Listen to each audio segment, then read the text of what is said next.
Данный видеоролик не преследует цели задеть или оскорбить чьи-либо чувства. Ролик был создан исключительно в образовательных и познавательных целях. Берегите себя.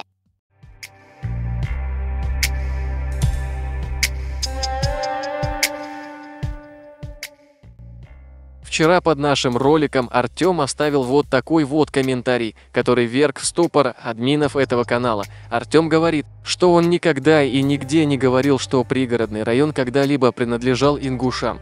Более того, Артем черным по белому написал: «Пригородный район – историческая земля северных осетин».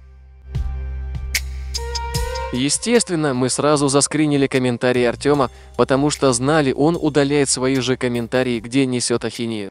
Но на сей раз Артем не стал ничего удалять, а просто изменил текст на другой, потому что был уверен, за это мгновение его комментарий никто не успел посмотреть. А теперь давайте вернемся к словам Артема, где он заявил: «Я никогда не говорил, что пригородный район принадлежал ингушам».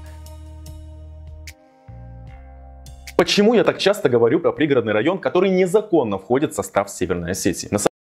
Как вы все видели, почти год назад он заявлял о незаконном нахождении пригородного района в составе Осетии.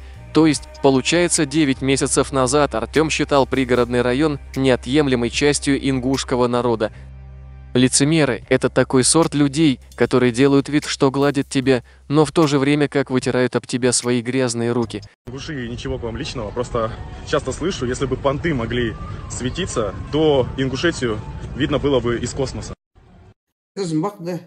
А для тех, кто хочет поддержать нас, оформите спонсорство на наш канал. Взамен вам предлагается фирменный значок рядом с именем и некоторые эмодзи в виде национальных героев чеченского народа. Всем огромное спасибо за вашу помощь и поддержку. Пусть Всевышний вернет вам многократно.